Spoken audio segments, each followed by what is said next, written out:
Meu Deus, não fazem isso. Destinadas a assegurar o interesse coletivo e o desenvolvimento harmonioso da sociedade. É esta a Angola que temos.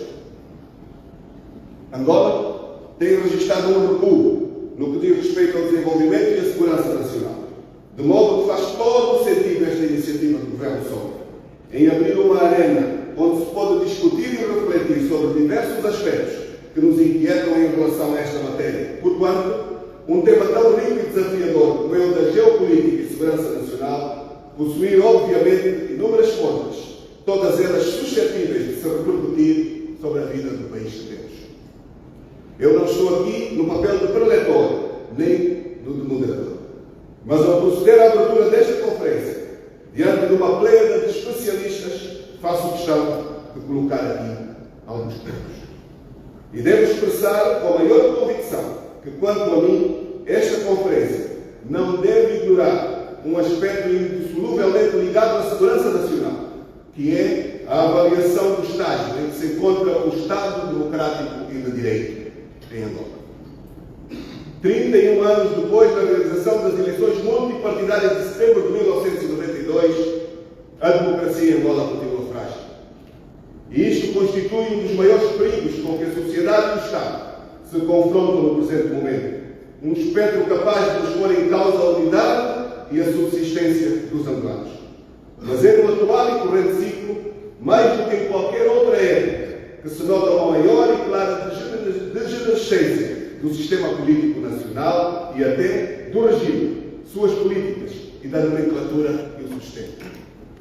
Só um cego não vê que o executivo do MPLA deixou de cumprir com um dos pressupostos legais que consiste na responsabilidade constitucional de garantir e consolidar o Estado democrático e de direito em Angola. Deliberadamente ou apenas por inércia, o edifício da democracia angolana está claramente em grave crise e ameaça poder ruir.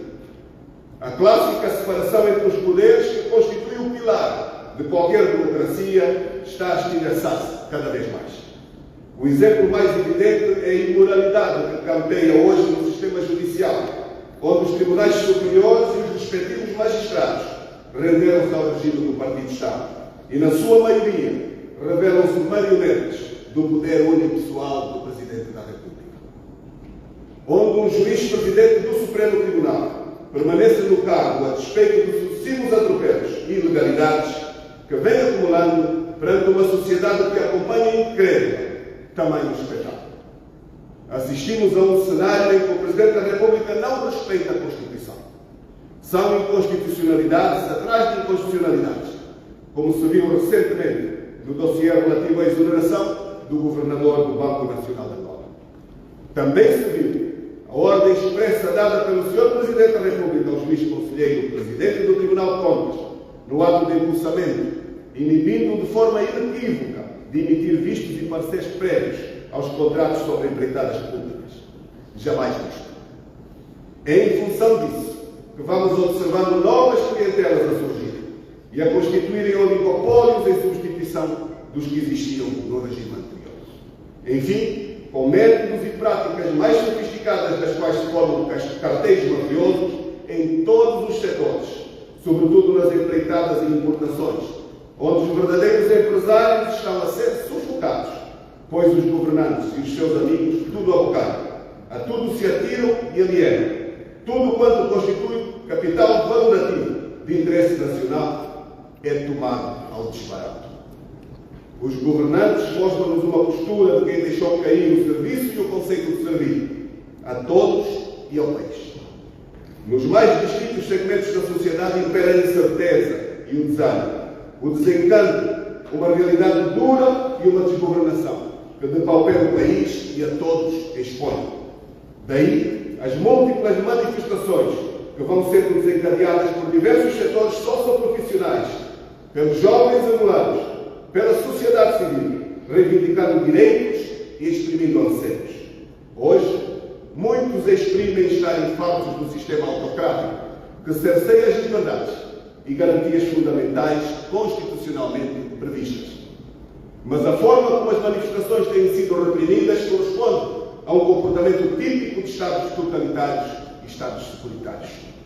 Sempre com a argumentação descabida e insensata de que as manifestações visam pura e simplesmente o derrubo das instituições, quando elas estão, na realidade, as manifestações ancoradas a um direito constitucional repetidamente desrespeitado.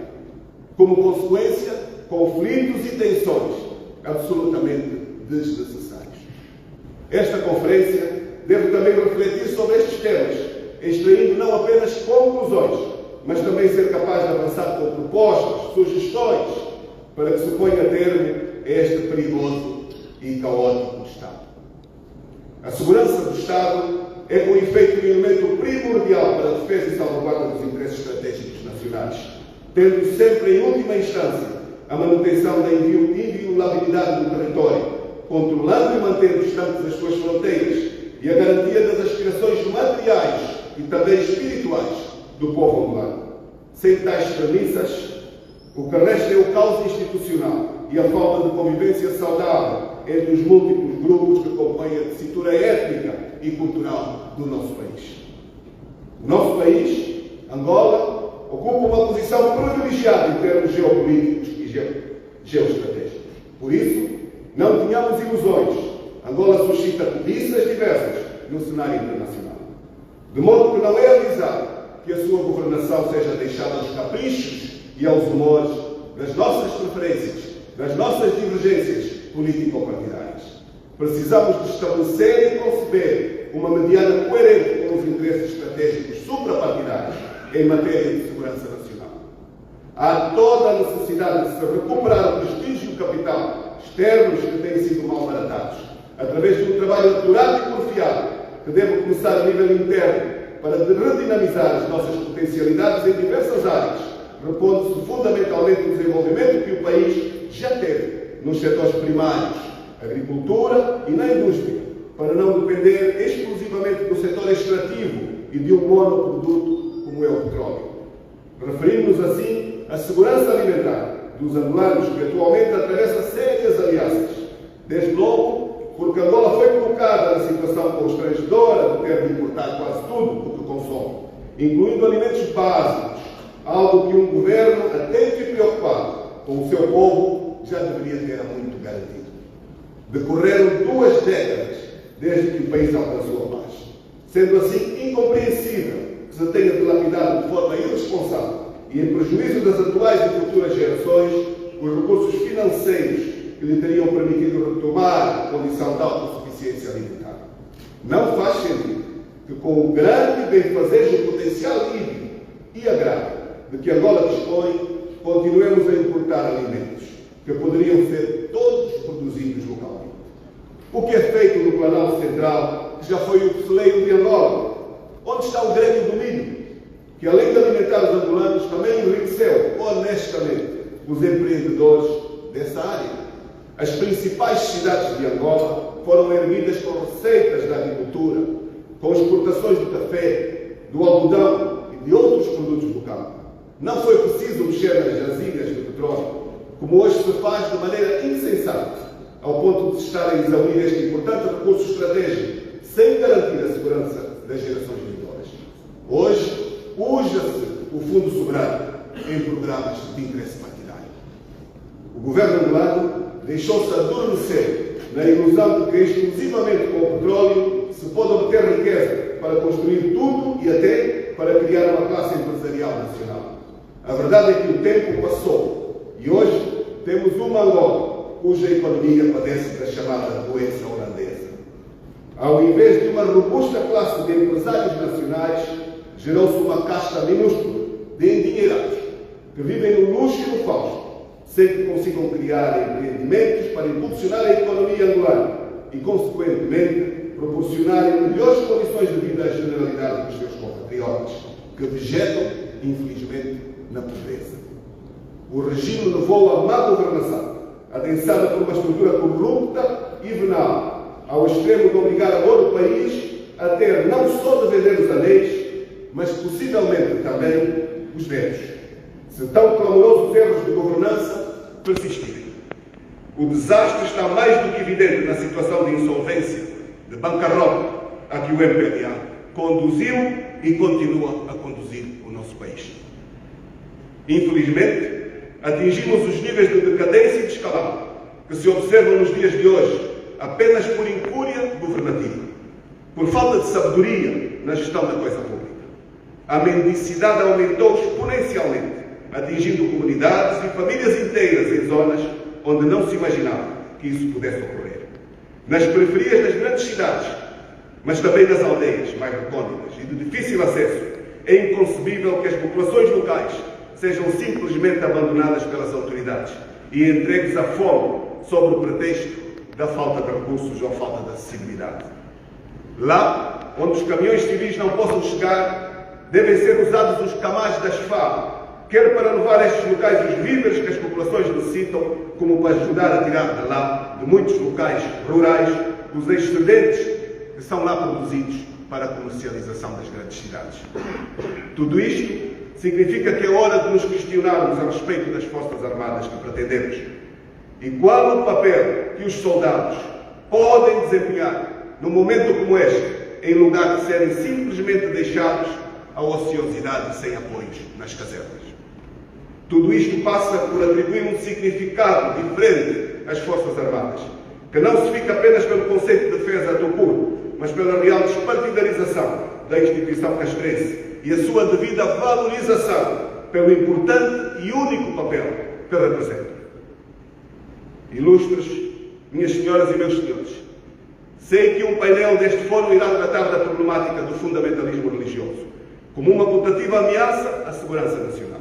Pela sua natureza e sensibilidade, constitui obviamente um tema para ser abordado com pinças e sem alarmismos. Mas convenhamos que temos aqui realmente um assunto diante do qual não se deve simplesmente fazer como as avestruzes, esquivá-lo, enterrando a cabeça na areia.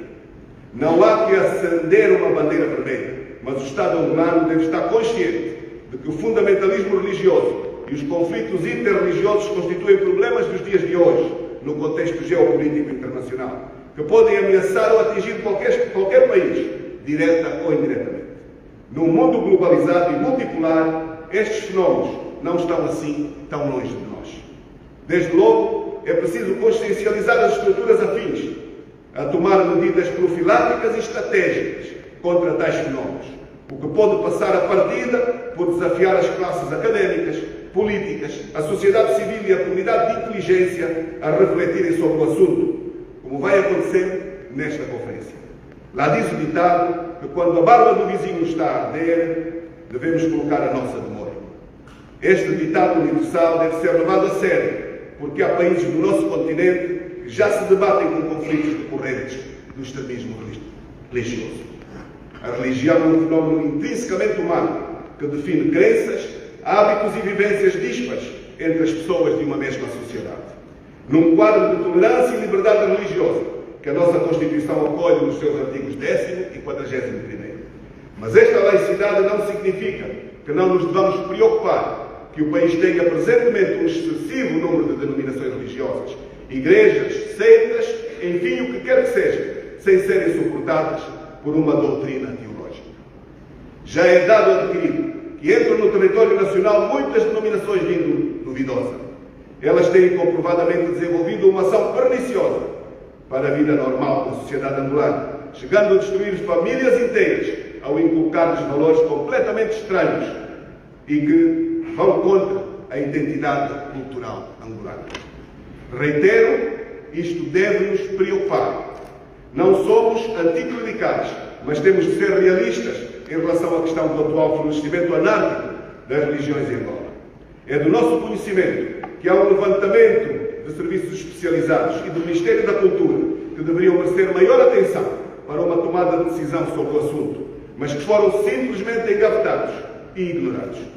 Aliás, isto só demonstra a existência de cumplicidades da parte de alguns dignatários do governo com certas denominações confessionais suspeitas que entraram em Angola e que foram legalizadas, muitas delas, em período da campanha eleitoral.